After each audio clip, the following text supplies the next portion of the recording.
A paz e a alegria, queridos irmãos, estamos chegando aqui até vocês com mais um tema do YouCat, sempre dentro desse bloco Creio na Igreja Una, Santa, Católica e Apostólica.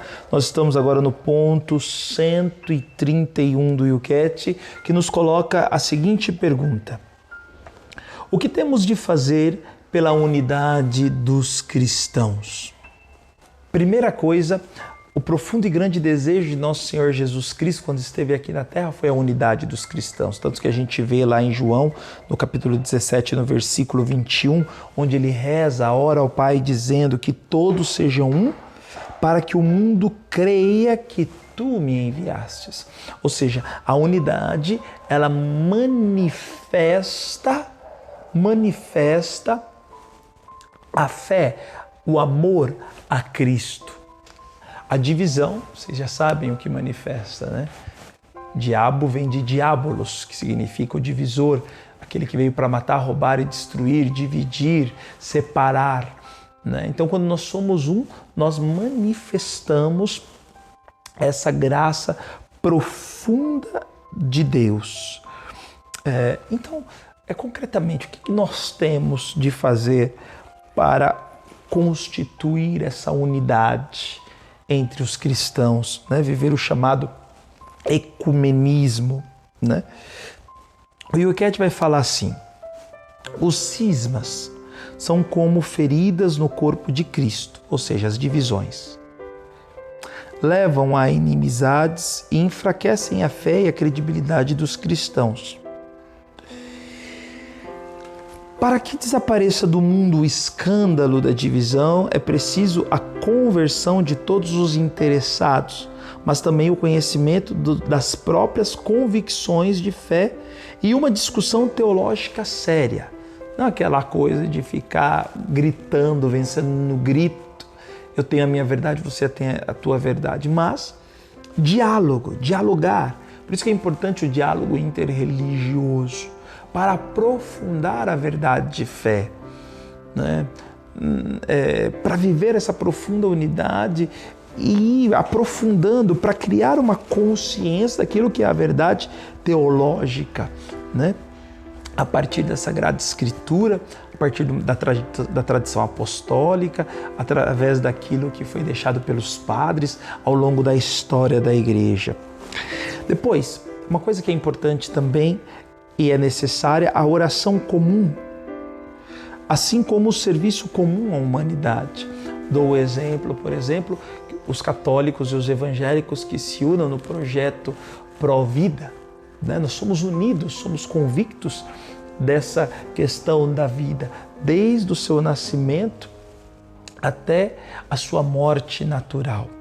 Entende? Então isso os católicos e os evangélicos se colocam unidos dentro desse objetivo. E tem tantas outras coisas que nos unem, tantas outras verdades que nos unem, né? Porém, é importante o ecumenismo para um aprofundamento, para que aconteça essa profunda unidade da Igreja, para que os irmãos separados possam um dia voltar à Igreja Católica. No fundo, o ecumenismo, ele é para isso, entende? Para ajudar, abrir os olhos daqueles que são cismáticos, daqueles que se separaram da Igreja de Cristo, da Igreja fundada por Jesus Cristo. E com isso, irmãos, eu não estou querendo dizer que nós católicos somos melhores do que outros. Muito pelo contrário, a Igreja é santa. A verdade da Igreja, ela resplandece de forma absoluta, forte, concreta, por causa de Cristo, por causa do Espírito Santo que age na Igreja. Né? Muitas vezes os seus membros, como eu, como talvez você que esteja assistindo aí agora a esse vídeo, nós temos as nossas fraquezas, os nossos pecados, as nossas misérias, mas isso não é a Igreja. A Igreja, ela é santa porque ela está em união ao Cristo e é o Cristo que age nela, porque Ele é a cabeça, nós somos os seus membros. E quando nos deixamos guiar por ela, nós somos guiados para aquela que é a verdade. E se com profunda verdade, sem preconceitos, sem aquela avidez de querer se agarrar à sua própria verdade, na discussão sadia, na conversa, no aprofundamento, vocês vão descobrir a profunda verdade. Eu queria aproveitar desse vídeo e contar um pequeno testemunho que aconteceu uma vez comigo. Eu me lembro, uma vez eu estava subindo a escada da casa da minha mãe, onde eu morava, e uma senhora chegou para mim e falou assim, eu estava com a cruz, estava vindo da igreja, e a mulher chegou para mim e falou assim, você sabe o que está escrito em João capítulo 8, versículo 32? E eu não sabia, né? Conhecereis a verdade vos libertará. Não sabia. E aí aquela mulher falou assim para mim, vai ler lá. Aí eu li, né? Cheguei em casa, fiquei curioso para saber o que era, com a forma que ela falou, conhecereis a verdade vos libertará. E eu me lembro que aquele tempo também eu trabalhava com música e eu tocava às vezes em alguns cultos evangélicos. E naquele tempo não tinha internet como tem hoje, que é fácil, de fácil acesso você encontrar conteúdos católicos, vídeos, ver tantas coisas pela internet como se vê hoje. Então, eu assistia por muito... E naquela época a TV Canção Nova era uma TV que só poderia ver pela parabólica ou TV a cabo. Então, por muitas vezes eu ficava assistindo programas evangélicos. Eu confesso para você que por algumas vezes eu fiquei meio balançado.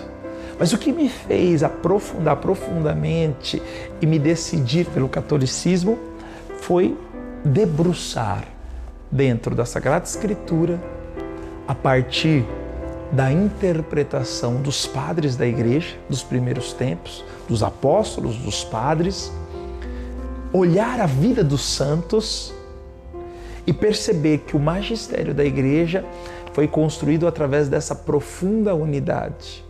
E depois, observar que quem fundou a Igreja Católica Apostólica Romana foi o próprio Jesus. E por isso eu decidi ficar na Igreja Católica Apostólica Romana, devido a isso. Amém, queridos irmãos? Quis contar esse pequeno testemunho que talvez possa também ajudar a muitos. E com isso, não estou querendo dizer que sou melhor que outros por ser católico, mas entendi através do estudo, através da busca e através também de uma oração sincera, que essa é a Igreja do Cristo, a Igreja que o Cristo quis, que o Cristo afundou. Mas falo isso com todo respeito e amor a todos os irmãos separados, aos irmãos evangélicos, protestantes, né? Como somos irmãos, como nós vimos no vídeo de ontem, do qual está aqui no card, que você depois pode assistir, né? E esse ecumenismo, essa busca do ecumenismo é para dialogar e nos aprofundarmos cada vez mais nessa verdade de Cristo. Bom, irmãos, espero que tenha ficado claro. Estamos aqui à disposição se por acaso ainda tiverem alguma dúvida. Que Deus os abençoe e até mais.